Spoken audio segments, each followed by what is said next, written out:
Good evening. Thank you for coming to the 4 o'clock press release for Moore County Public Safety. I will start off by introducing Chief Deputy Maintenance from the Sheriff's Office. He will start with his opening statements for the Sheriff's Office. Chief Deputy. Thank you, Mr. Director. Again, my name is Richard Manus. I serve as the Chief Deputy for the Moore County Sheriff's Office on behalf of Sheriff Fields. I'll report to you this afternoon that our investigation continues at a very fast pace. Sheriff's Office investigators, along with our partners in the FBI, the State Bureau of Investigation, continue to leave no stone unturned. We're looking at every angle. Our tip line has been very, very active in the last 24 hours. And I'll remind citizens that they continue to call in at 910-947-4444. That is a recorded line that they can leave an anonymous tip. It comes out to all of us in investigations, and we're able to get those tips real time as soon as they're recorded. And I would encourage people to continue to call. And our investigators, again, continue to work very, very long hours. That is about all I have at this moment. Nothing really new in the development stage to tell you other than to say our guys are working very tirelessly. I appreciate your time, and I'll excuse myself.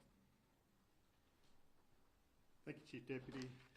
The county update, as you know, the state of emergency remains in effect for Moore County with the curfew still in place from 9 p.m. to 5 a.m. We know this curfew is inconvenient for the citizens of Moore County. We want to thank all the citizens that are complying to this curfew. The emergency shelter remains open at Moore County Sports Complex at 155 Hillcrest Park Lane here in Carthage. Last night we had a total of 54 citizens stay at the shelter. We have sufficient space for citizens to come and stay, come and charge their phone, come and take a shower or get warm at this. If you need any additional information, please call 910-947-6317. Currently we have shower units set up at the Moore County Sports Complex. It is operating from 8 a.m. to 4 p.m. Also we have two other additional places that has shower and laundry units set up. The locations are open from 7A to 7P. First Baptist Church in Aberdeen, 700 North Sand Hills Boulevard. First Baptist Church of Pinehurst. The address is 7373 North Carolina 211 West End. Meal sites started today, offered by Baptist on Missions at 12:30 to 2:30. This is a pickup option only. The locations are 503 North Sand Hills Boulevard, Aberdeen, 155 Hillcrest Park Lane, and the Southern Pines Fire Station on Highway 22. The address is 7850 North Carolina Highway 22. Since the power went out on Saturday night, 911 Center has dispatched law enforcement to approximately 655 calls related to the power outages. Fire department has responded to about 115 calls, EMS about 100 calls. These types of calls include suspicious circumstances, burglars, which were fire and alarms, business checks, welfare checks, citizen assist, carbon monoxide alarms, and traffic accidents. This morning, Moore County Public Utilities was made aware of Taylortown having issues with their water system. Moore County Public Utilities responded to assist them this morning. There is a boil water advisory in place for citizens in the Taylortown Water District, not Moore County Public Utilities. Let me rephrase that. Taylortown water system customers are on a boil water. Taylortown will be monitoring this situation and updates will be forthcoming. By tonight at 6 p.m., Moore County Public Utilities and Taylortown should have the system fully pressurized. At this time, I will turn it over to the Chairman, Nick Paserno, for his comments. Thanks, Brian. Good afternoon. I've spent the day riding around our county. Before I thank all our agencies, our law enforcement, and there's so many agencies I won't even start. I just want to talk about the community, how it's come together, our churches, our merchants, our vendors. Everybody's joined together. I can see why we're having such an enormous growth in Moore County. Everybody wants to come here because people around here genuinely care. They reach out to their neighbors. They look after each other. And I'm so proud to be one that sits here and actually been born and raised not too far from where we're standing right now. So the people of Moore County, my hats are off to you. We're so proud of you. Keep up the good work, and thank you, Duke Power, Duke Energy, for your commitment to get our power back on. And whoever the perpetrator is, I can assure you, I hope they turn the power off in the cell they put you in. Thank you. Thank you, Chairman. At this time, County Manager Wayne Vest will have comments. Thank you, Brian. And again, thank y'all for coming again today. I said Sunday, you know, it's very heartwarming to know that everyone's very interested in what's going on in Moore County. And, I said we're very resilient. We've proven that time and time again since Saturday evening when the power started going out. It was all hands on deck. It continues to be all hands on deck. And it will continue to be that way until our power is completely restored and our citizens are made whole. County operations, we're slowly bringing those back online. For the most part, our county operations were functioning today. Some folks were working remotely. Some folks were working in other buildings that we had that did have power. The early part of the day, Duke Power was making headway and got power restored into Carthage. Most of our facilities are in Carthage. So we were able to get those buildings back online.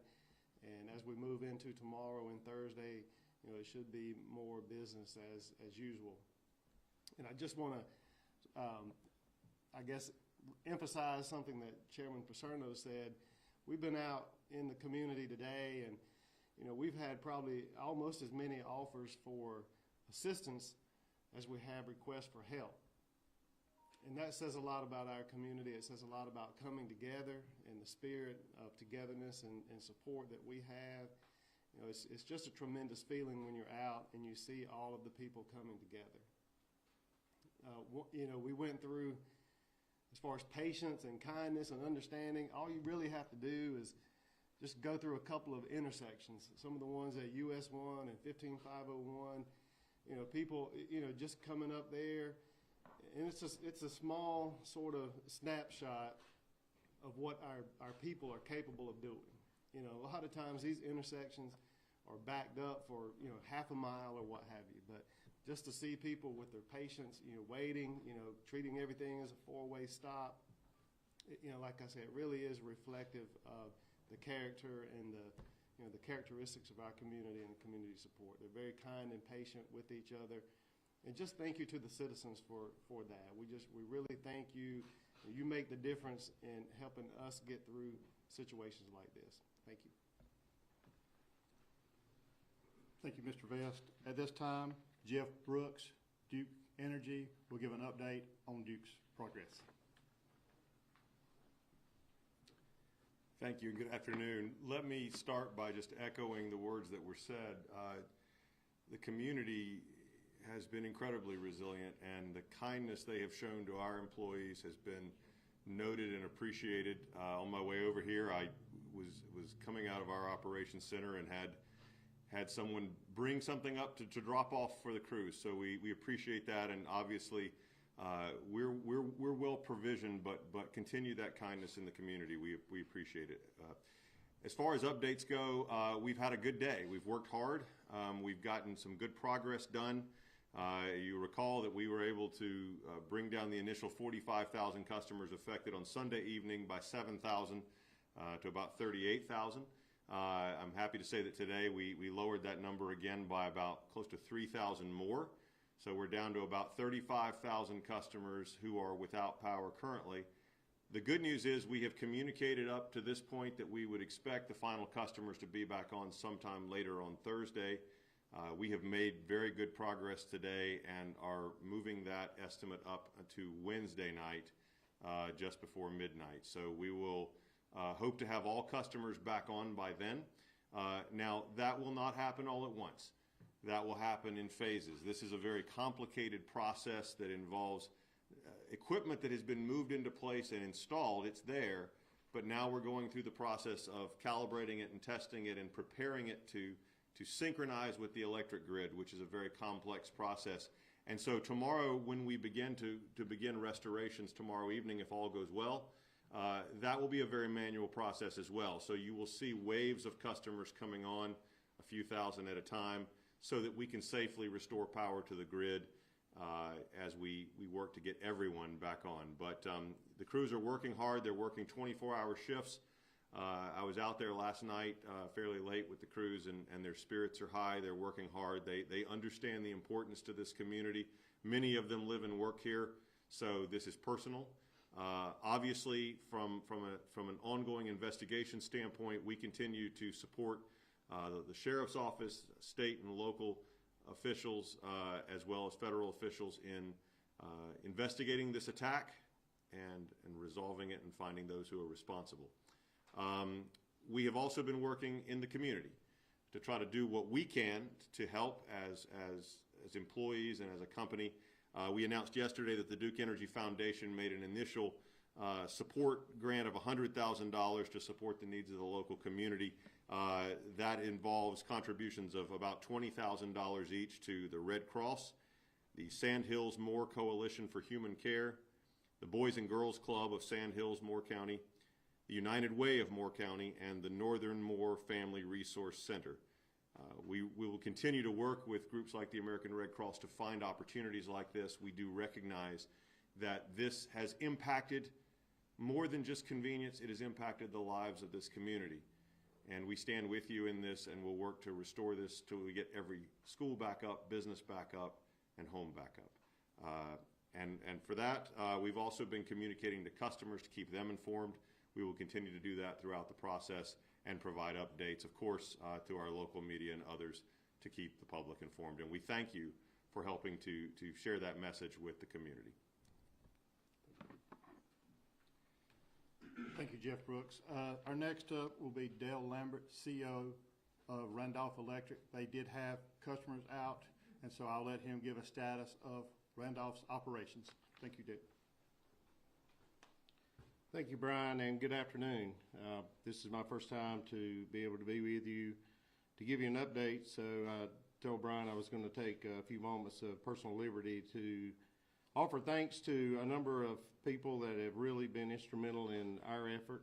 I'll give you an update on the status of our restoration efforts, but there's some people I want to thank first. My prayers each day has been with our members. We're an electric cooperative.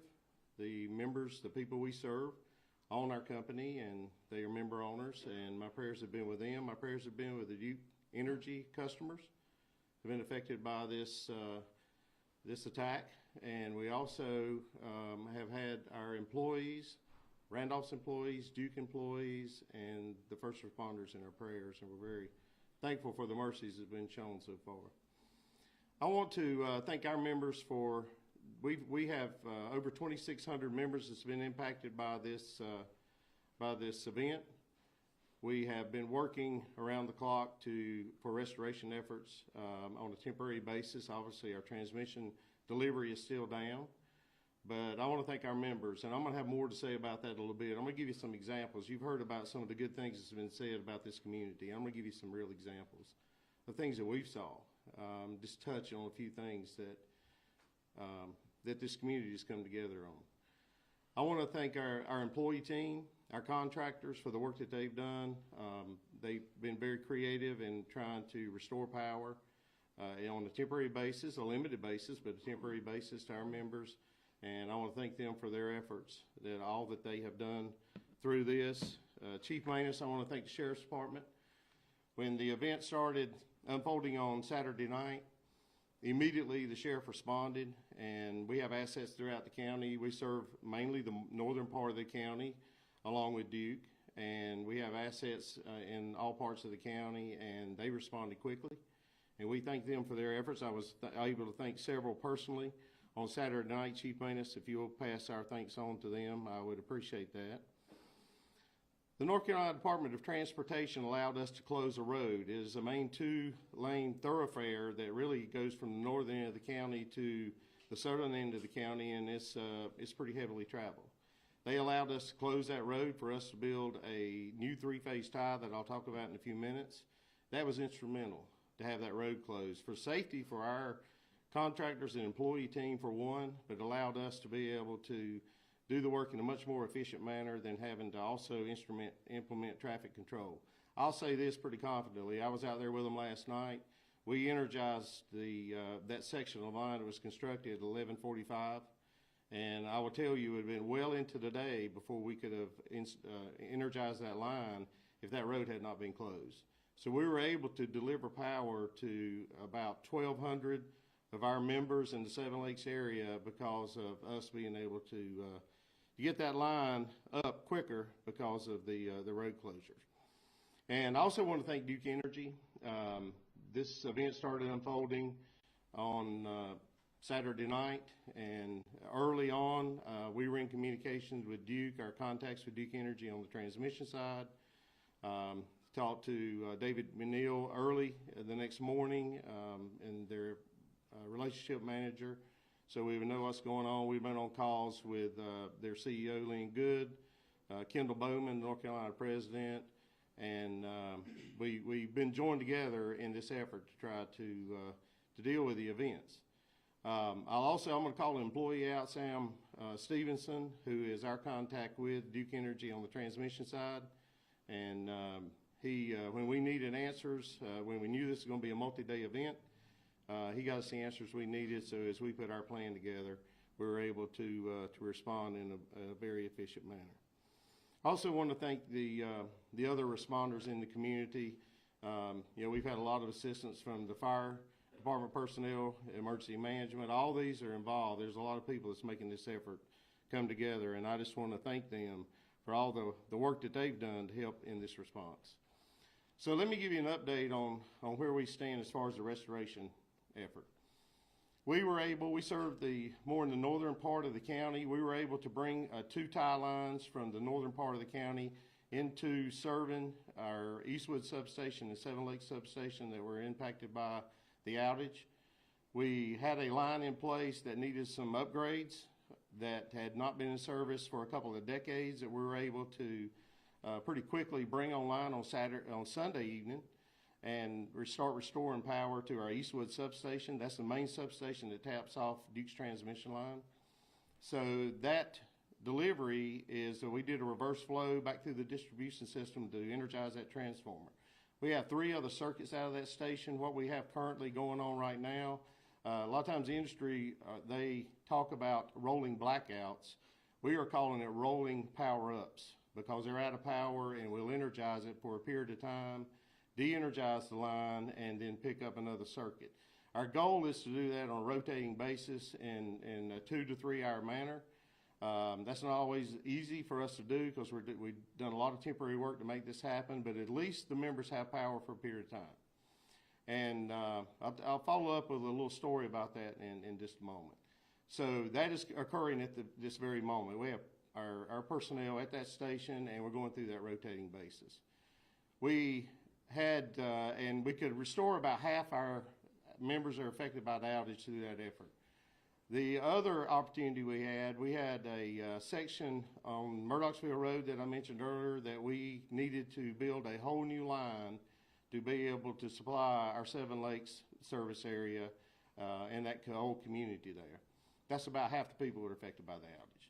So yesterday we had crews that started on that, and within a pretty short period of time, they were able to build over 2 miles of heavy construction to pull a three-phase line through there. We had to have right-of-way crews. There were places there were no line, so we had right-of-way crews cutting right-of-way and line crews coming behind them setting poles and pulling wire. So that effort happened yesterday. That was energized last night at 11:45. We started picking up our Seven Lakes substation that was affected by the outage, and as of probably about 4 or 5 o'clock this morning, we fully are serving that development. There is no rotating power-ups going on there. They have service that's been delivered, and now both of these deliveries that we brought in to serve our members, they're not capable of serving heavy load. We're very fortunate, and I think Jeff will agree, that the temperatures have been pretty mild. So through today and even last night, that's allowed us to serve some load. We have asked our members to conserve, and we continue to promote that message. Those that are affected by the outage, the more that they can conserve, the more members we can serve. Because of the limitations on the import of the power into that area. So that's what we have going on the restoration side. I want to circle back to our power up rotation we've got going on. We brought that up and said that's an option that we're going to try to implement. I had someone outside our company tell me that that was not going to work. And I said, why do you think? We knew from a physical standpoint it would. Why would you not think that would work? He said, when you restore that power and you have to turn it back off, they're going to be very upset and they're going to complain. And I said, I think I know our members better than that. So we started that process, started working through that implementation with our plan and moving through the rotation of the power-ups. It didn't take long for comments to start coming in that says, you know, I appreciate what you're doing, that I can have power for a period of time. I am willing to have my power de-energized so my neighbor over in the next road can have some power too. So our members have responded with this thankfulness that we can have power for a period of time, but you know, I'm happy that my neighbor can have it too, and I'm willing to sacrifice. So we appreciate the response from our members and their willingness to sacrifice so a neighbor can have power too. We are asking members to conserve. I mentioned that. We had members that were, we've been heavily communicating with our members directly through text, through email, through phone calls, and we give notification. We try to. It's not foolproof. But we try to give notification when we're going into the next roll of our power up. But we had members located 40 miles away. When they found out what we were doing, we had members located 40 miles away that contacted us and said, if I conserve power, will that allow you to serve more members in Moore County? Physically, that did not work because obviously they're not even on the same substation, but they were willing to sacrifice to help our fellow members. We had a gentleman that came to our staging site this morning. He come in and talked to our team there, and he laid a $100 bill on the table where we had some food there for the crews early this morning. He laid a $100 bill there and said, give this to somebody in the community that's suffering a lot more than me. And this gentleman had been out of power. So we just appreciate how the community has come together. I'll say this, for Duke Energy and us working together, we've been joined at the hip since this event has started. We've been engaged with them. I got to tour the substation today at West End to see where the progress had been made, to get an update on where things stood and when we were going to be able to, get delivery. And I thank them, their crews, for the work that they were doing to be able to energize that line, because they've done a great job, and all the work. That's a very complicated and detailed process they've gone through, and they've done a great job. And, it doesn't matter what name is stamped on that meter, what logo is on the meter on that wall outside these members and customers that are affected. Because we all have the same goal, and it's try to energize these lines, because at the end of the day, we have little kids that are getting into bed at night cold. We have moms and dads with a new baby trying to figure out how to heat the bottles. We have elderly people that are trying to survive another day. So we're just trying to work together as a team, and we appreciate all their efforts. We appreciate the efforts of our team, and we appreciate the opportunity to be here and talk to you. Thank you. Thank you, Dale. This time we'll have Dr. Locklear from Moore County Schools. He will give an update on the school's status. Thanks, Brian. Good afternoon. I'm Tim Locklear, superintendent here in Moore County Schools. And I want to echo the things we've already heard. Appreciate all the support and collaboration that we've got from our county, from our state, and from our community. And certainly appreciate the support we've got from our community, for our students, for our children in our community, and for our parents. I also want to take this opportunity to quickly thank some key staff members in our school district who've been working tirelessly over the last couple of days to make sure we're prepared as possible to come back online once we have power in our schools, and certainly encouraged about what we heard today from Duke Energy. I want to specifically thank our technology team, our child nutrition team, our maintenance team. Our technology team has worked to make sure we've got our technology servers, communication processes up and running. Our child nutrition team and maintenance team together has worked to move foods out of freezers at our schools that don't have power to ensure there are places that can maintain that food and have that available for our children and staff when they return to school. I want to thank them for that. And of course, they got to do the reverse once we have power in those sites. And want to thank our maintenance staff for making sure our schools are ready to open up and monitoring those constantly. So again, really want to thank their dedication. We're grateful for those servant leaders. We sent communication about 30 to 45 minutes ago out to our school community that schools will be closed tomorrow, Wednesday, December 7th, and Thursday, December 8th for our students. We will have, it's closed for staff tomorrow, Wednesday, December 7th, and we're very hopeful to bring staff back to work on Thursday, December 8th. And our goal is to resume normal operations on Friday, if at possible. So again, want to thank everybody for their support and collaboration, and we look forward to having our children back and our staff back as quickly as possible. Thank you. Thank you, Dr. Locklear. We will close out the presentations with Senator Tom McInnes. After he finishes, then we will go to a brief question and answer session. Thank you, Tom McInnes, North Carolina Senate and Majority Whip. Honored to represent Moore County in the North Carolina Senate, and this event has caused a lot of things to happen that we didn't know about at the time, and that is, of course, that we can all work together and we can come back with a common goal of fixing a problem that has never before happened in the history of Duke Power in this area of North Carolina, for that matter, of North Carolina. We just met with Lynn Good, the Chief Executive Officer of Duke, at the site, and had her out from her office in Charlotte and went over all the things that have happened. And my shout out goes to all the employees of Duke Energy and Duke Power because they have done a fabulous job in making this happen in adverse conditions because of the things that are in the world today, the supply chain and all the things that we're short on. So my hat goes off to them that they have brought together their team to make that happen. I also want to recognize the Highway Division 8, NCDOT, who rose to the occasion in the middle of the night on Saturday night. When this event happened, they were called by Patrick Malamphy, the Division 8 board member of the North Carolina Department of Transportation. And they sent out trucks with lights, with employees to get on all critical intersections. Now, had that not happened, I can tell you, folks, there would have been loss of life. There would have been a lot of problems, been a lot of damage. And these men and women operating these trucks and these pickups and these vehicles with the lights on have showed that people need to slow down and pay attention and make sure that you move safely.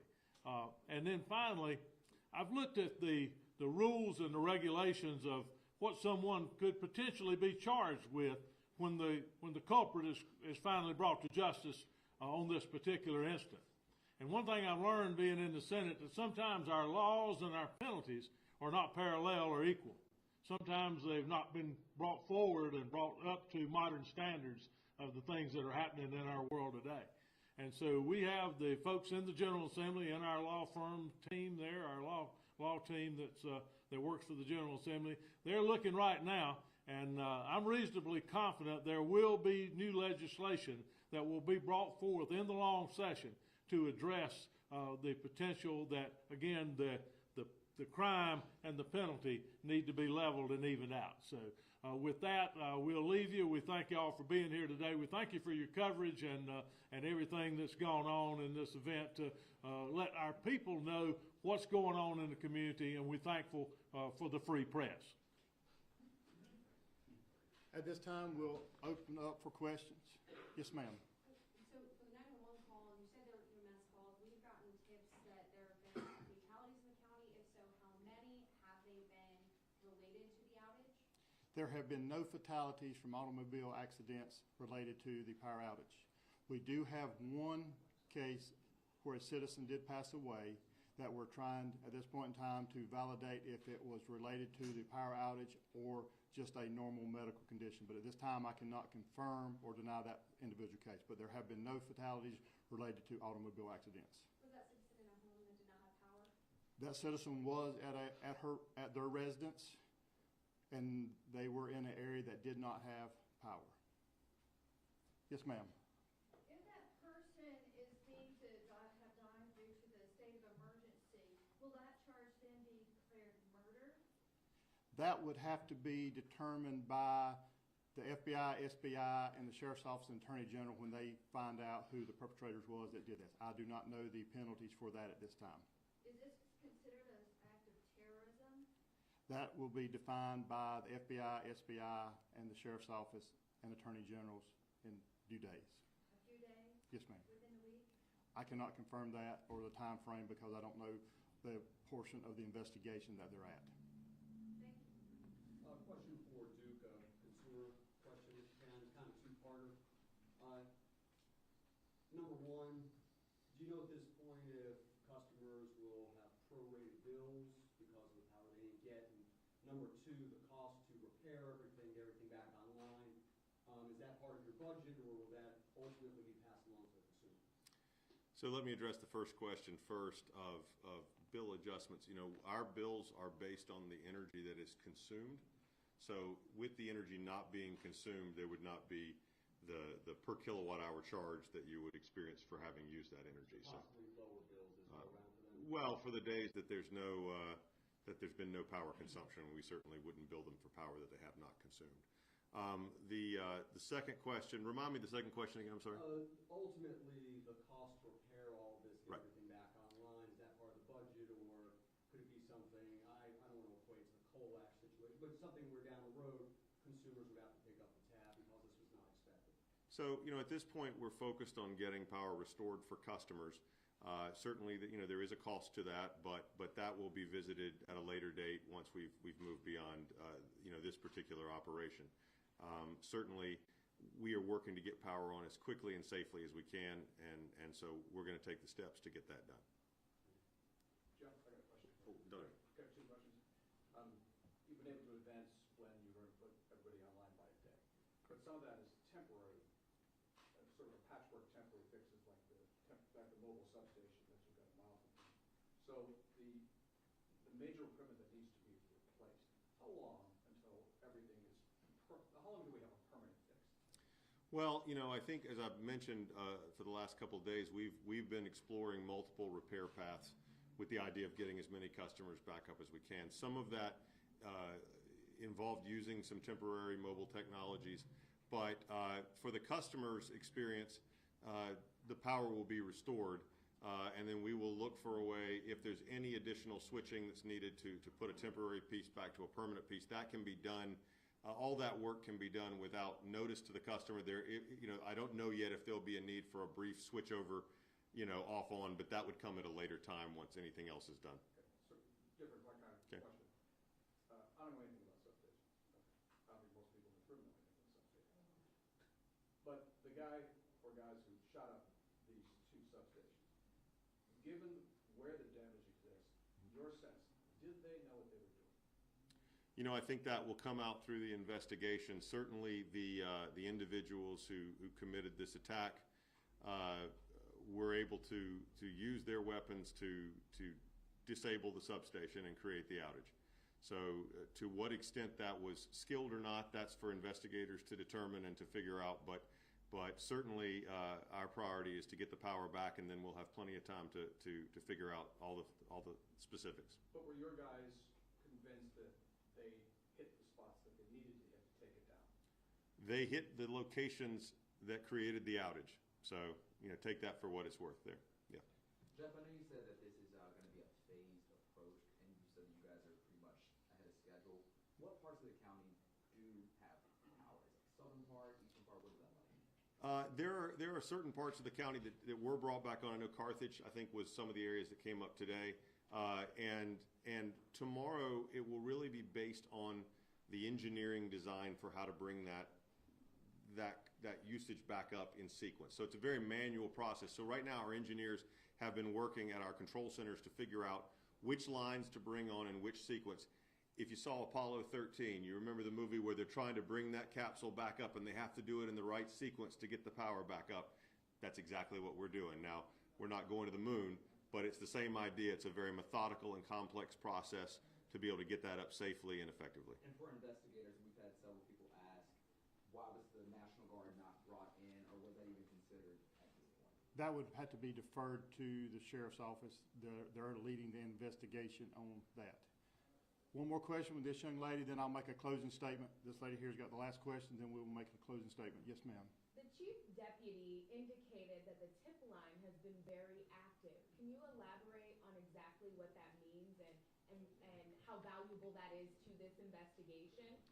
Well, I can't answer that for him directly, but what I will say, if anyone has any information that can lead to the arrest of the individuals responsible for this criminal act, we want them to reach out to that Moore County tip line. Any tip that comes into that tip line is being researched, evaluated, vetted, and done for that. So we want them to reach out to the Sheriff's Office on that tip line at 910-947-4444. And one more just about an impact. I know that aging services, they're not delivering meals to the elderly that rely on those meals. Is there any plan from the county to try to help those homebound seniors? That I will have to follow back up with you through our PIO. Typically how the Department of Aging Meals on Wheels program works, they do prepare meals for in the event that the customer or citizen cannot get to those during normal like wintertime when we have storms. So these citizens were prepared for that, having those pre-prepared meals that they have stored that are they're available for them. But if you need some more information, reach out to our office and I will try to reach for it. But they did have pre-prepared meals at their house for them that had already been delivered for this year. The last thing I will say, as our time is going, we'd like to thank every public safety agency, every nonprofit, every church, every business, and every citizen that has reached out to Moore County during this time. As Chairman Paserno said, as County Manager Vest said, and the other speakers behind me, the community has came together to be strong. So I'd like to thank everyone for that. And at this point in time, I'm closing this interview, and have a nice day, and appreciate you coming out to the interview. I have a question for McKinnis. Do you have a moment? Yeah. Why hasn't a reward been offered as an incentive for people to call in and report anything they know? Because people are so motivated by money, what they can get. Needless to say, I'm not going to steal the sheriff's thunder, but I do know that is in the works, and my understanding there's a process that has to go through, but I do think that is in the works. Through the General Assembly? No, I believe it'd be coming through the governor's office. Through the Governor's Office? Yeah. Okay, thank you so much. Yes.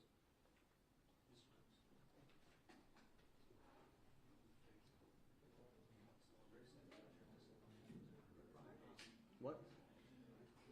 No, I'm looking. Oh, yes. Yeah. When did it